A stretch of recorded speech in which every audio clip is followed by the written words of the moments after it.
El autor en el libro hace mención que el cuestionario anterior, el que les comentaba, el de las 20 preguntas, no hay tal cosa como preguntas trampa, como tú crees que debería sí o no y que te pueden hacer triquear la pregunta. No, son preguntas muy simples y fue muy cuidadoso en utilizar, recabar datos documentados e indiscutibles. Sin embargo, alrededor del mundo, las respuestas, los resultados de este test, de este pequeño examen, son extremadamente malos. ¿Malos por qué? Porque todas las preguntas van en base a cosas simples de la vida en relación a la idea que todos tenemos sobre el mundo es mucho peor de la que imaginábamos. El autor hace hincapié en la pregunta número 13, la que les había compartido sobre la pobreza extrema a nivel mundial.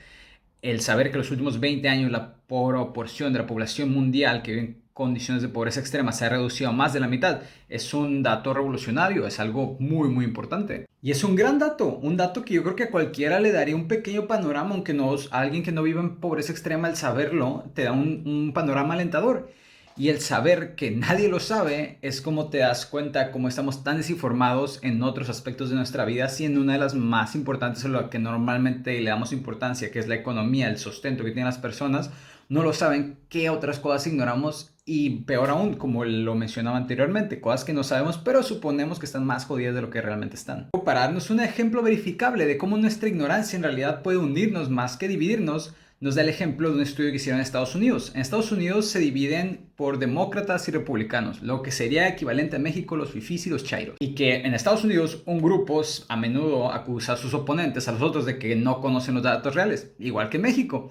Y de cómo al ponernos un estudio nos damos realmente cuenta que somos igual de ignorantes ambos bandos. Posiblemente se pregunten, ¿cuánta gente hay en el Congreso? ¿Cuántos apoyos aquí? Datos reales, datos que pueden hacer una diferencia. Posiblemente tanto fifís como chairos, como demócratas, como republicanos, no conocemos datos muy importantes. Entonces fue un buen ejercicio de ver cómo los demócratas le tiraron a los republicanos y siempre decían, no, es que no saben los datos, no saben lo que está pasando, y se dieron cuenta y la ignorancia era grupal. Y estoy seguro que si aplicaran esta encuesta en México, pasaría exactamente lo mismo. Igual que el libro anterior, pues todos los consejos los trato de aplicar a mi vida. Ahorita que hablan de otros países, pues yo siempre pienso en México, ¿no? Y como les estaba comentando ahorita, dije, me dio curiosidad cómo estará el índice de pobreza en México. Rápido lo googleé. Lo primero que me salió de los últimos, 2018 para acá, 2020, pues sí marcaba un aumento. Dije, chale, pues igual en todo el mundo ha bajado, en México se está creciendo. Tampoco les quiero dar malas noticias a la banda, ¿no? Mejor omito ese mensaje. Y luego dije, bueno, como aquí no está hablando de los últimos 20 años, pues voy a ver si hay algo en internet que hable sobre la situación de México en pobreza en los últimos 10, 20 años. Me topé con esto que se llama Coneval, que es Consejo Nacional de la Evaluación Política de Desarrollo Social. En realidad, todo lo que gastan, creo que los polígonos, todo está en internet, todo está, la mayoría de las cosas están a acceso de nosotros, pero nadie se va a tomar el tiempo de empezar a ver las reformas y todo eso. Nos da huevo y nomás criticamos. Pero esta vez quise hacer un poco la tarea y me llevé la grata sorpresa que tienen ciertas gráficas aquí que todo el mundo lo puede buscar, que del 2008 al 2018 el índice de pobreza extrema, de situación pobreza extrema en México, de repente tiene una punta, pero en general va bajando. O sea, en 2012 bajó, en 2014 en casi todas las gráficas subió un poco, no sé qué estaría, no recuerdo qué había estado pasando en 2014 en el país, pero en general de 2008 al 2018 hay una baja, hay una gráfica en la que empieza en 2008 en 11 el porcentaje de pobreza y luego baja como a 7,4.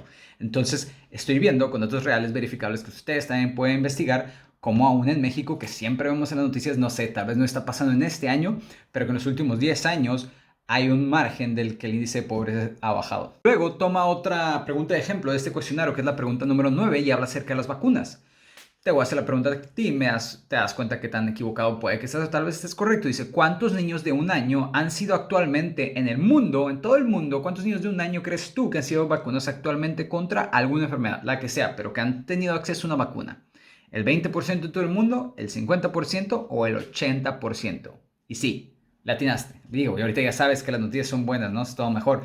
El 80% de los niños en la población mundial han sido vacunados contra alguna enfermedad. La pregunta está bastante específica, porque no dice cuántos niños crees que se han vacunado. Niños son desde los 0 hasta los, ¿qué? 11 años. No, aquí dice cuántos niños de un año actualmente han sido vacunados contra alguna enfermedad. Y saber que el 80% de los niños en todo el mundo han sido vacunados refiere a muchas cosas. Refiere a que tienen acceso a servicios básicos médicos y todo lo que esto deriva, ¿no? Como vamos a ver adelante, que antes moríamos de muchas enfermedades que ahorita ni nos preocupamos y aún así nos seguimos quejando. Que no está mal quejarse, pero también está dar un repaso de repente de cómo estamos mejor. Eso sería todo por el video de hoy. Los veo en el próximo video donde va a hablar sobre la última pregunta de este cuestionario, que es acerca del cambio climático. Bye.